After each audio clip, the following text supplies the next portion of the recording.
When you gather together to party with family and friends, you talk about the important things, the meaning of life. I don't often drink beer, but when I do, I talk about ODR. Hello everybody, my name is I'm one of the students from SMU, Sothern Methodist University in Dallas. I guess I'm going to use the microphone since we're going to leave the windows open so everybody's nice and cool. I want to real quick introduce our group. There's 4 of us here right now presenting. The presenters are going to be Rosie Almas. We're going to have Elizabeth Norton and Patrick Keller and myself. And we do have some of our members that are not here, some of our contributors. That was Robert Dix, Amanda Lipscomb, and other. It's the Masters in Dispute Resolution and Conflict Management. The topic we chose was getting past e-commerce. And the reason for that is that there's currently a lot of talk about ODR being used in e-commerce from the point of view of e-commerce and retail. I'm not going to spend a lot of time explaining e-commerce once again, since most of you know what that means. We're basically dealing with international high-volume, low-value disputes, such examples as the eBay system that's been put in place, and they're working great there and doing some wonderful stuff, resolving those disputes. What we want to talk about is the retail side. So how can we use ODR in retail? And what we mean by retail is technology integrated with traditional ADR, where we have low volume but high complexity cases. Some speakers did touch on that yesterday. We're talking about issues such as in common law, issues in private law, in family law, cases like divorce cases, maybe land disputes that might be going on, inheritance disputes, basically things that have been normally used to be addressed in traditional ADR. So with that, I'm going to go ahead and hand it over to my team and have them go in and talk about some of the barriers, some of the solutions that we're seeing, and what we have envisioned that is needed in that field. Imagine my surprise when I saw the initial survey that came out when Dan wanted to know what some of the barriers to ODR was, because I'm talking about that. But it was really wonderful to see that a lot of the research that we did mirrored what you guys responded to, which I thought was interesting.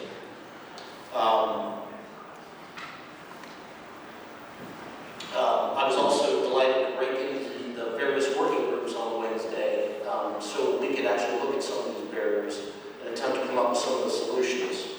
And I'm looking forward to reconvening with you folks, because it's not just us, reading about it and things like that. You guys are practitioners, you guys are professors, you guys are entrepreneurs, and so it's really interesting to have this meld of people being able to work on these solutions. This slide represents many of the barriers that we found in our research that are hindering the rapid growth of ODR, specifically like retail ODR in our area of the world. The larger the word is in the slide, the bigger barrier is to the common use of ODR in alternative dispute resolution. As you can see, I think the biggest barrier retail ODR faces right now is really the third party and their unwillingness or our lack of knowledge about using online dispute resolution to accentuate a lot of what they do. For a variety of reasons, the third party is either unaware of the benefits of ODR in their practice or hesitant to use ODR for a variety of reasons. And we've done some research. There's the next slide that talks about that a bit. And some of the barriers are tradition. Many practitioners are simply used to doing our ADR in a certain way. Many of us were taught that it's a face-to-face venue, that's how you do it. And there can be a certain comfort level that ADR practitioners are used to that seems to be wrong. And so some of the resistance is that, if this isn't broken, why fix it? Culture. There's a culture in ADR of this is how we do it. This may or may not have served us well for some time. time. The question we put to you is, if the world is rapidly changing in many ways, including evolving technology, should dispute resolution remain static?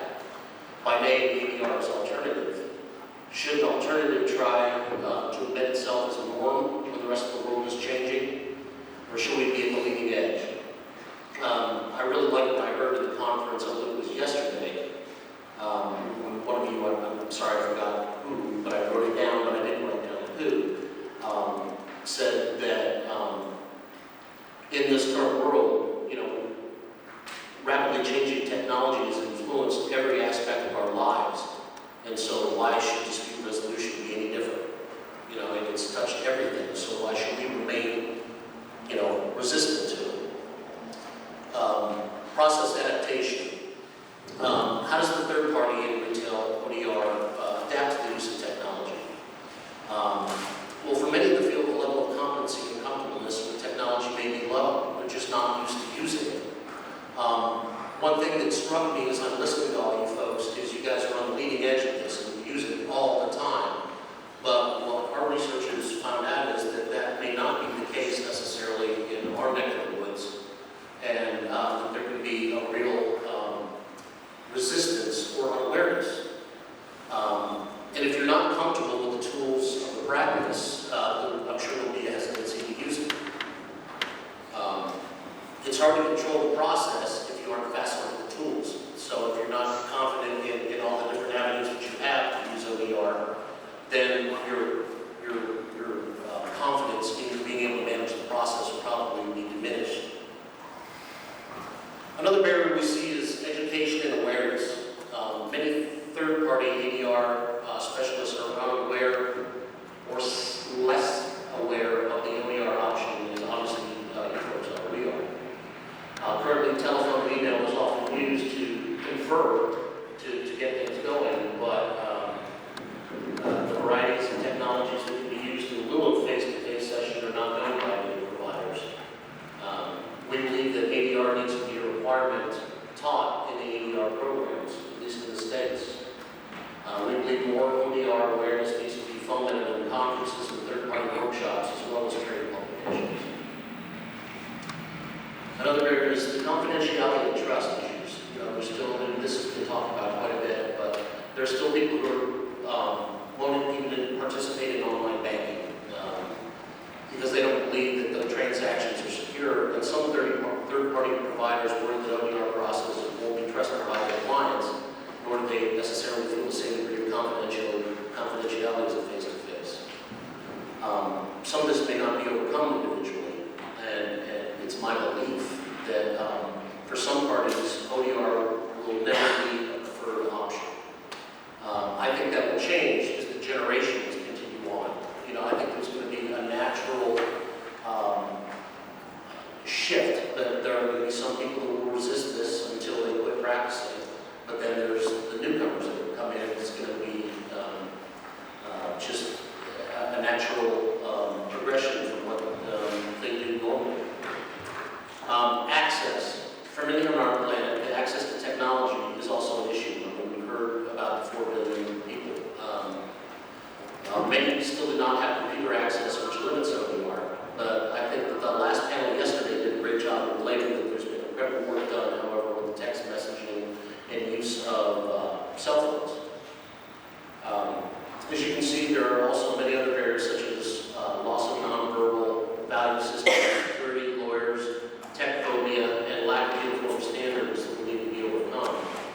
But we really believe that education and access now, we're a little bit biased here on the education side, but we believe that education and access will be the greatest promoters of ODR over time.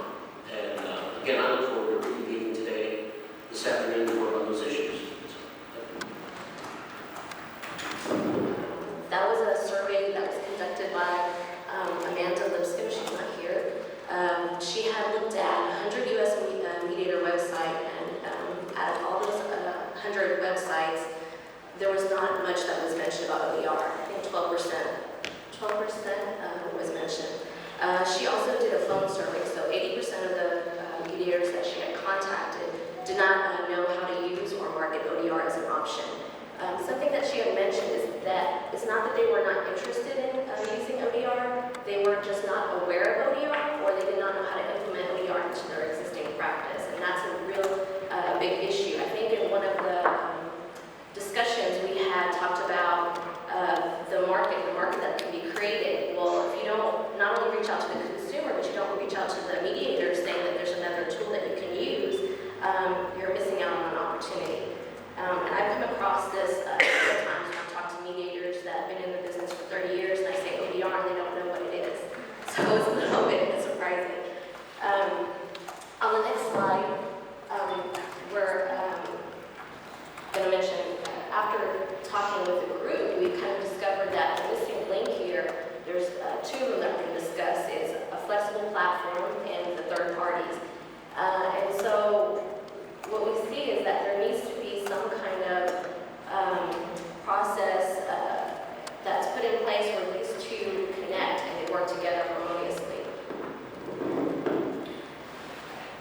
Currently, a lot of people are aware of case management systems and the current predictive tools that are being developed, but there's nothing that is in between where there's multiple applications that are put in place to handle the various conflicts that go beyond the e-commerce area. So there is next slide.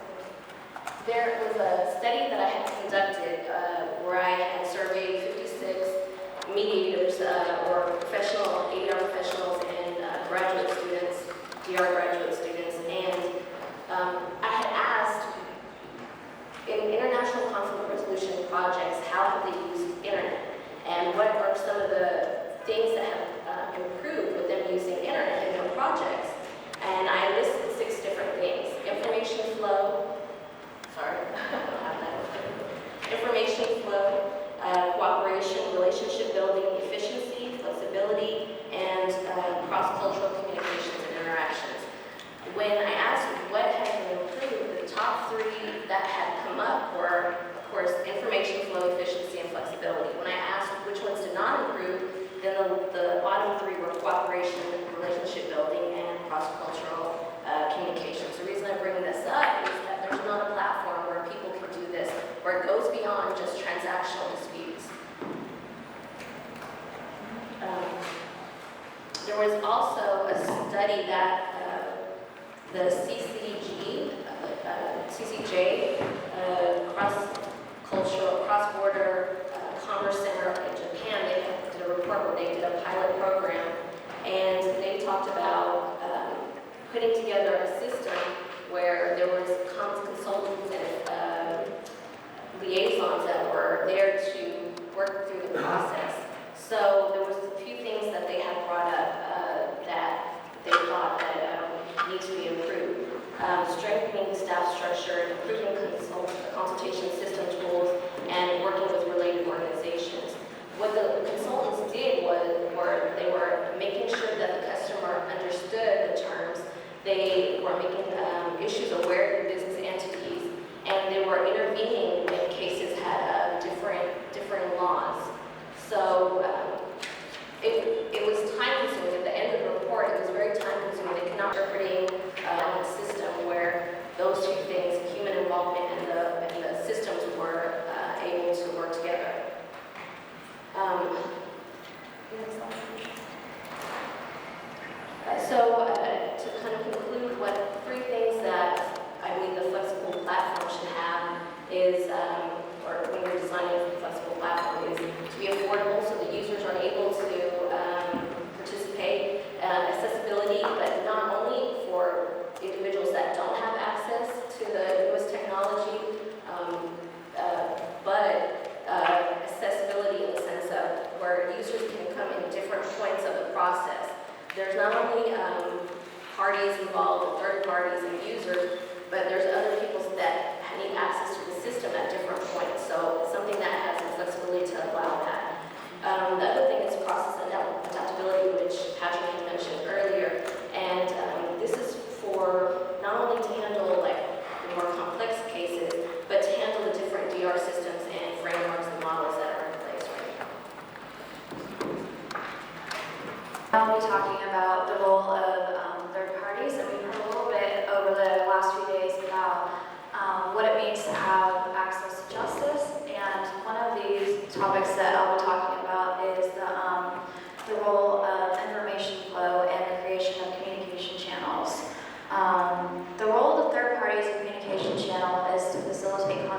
towards a fair and just resolution. Whether the context of the conflict is the ability to access rights through a formal legal system or the dispersion of aid after a natural disaster, the type of conflict can vary greatly. A recent example in which a third-party communication channel was utilized using crowdsourced technique is that in the aftermath of the Haiti earthquake, people desperately needed food, water, shelter, safety, and this was provided in a platform called Ushahidi.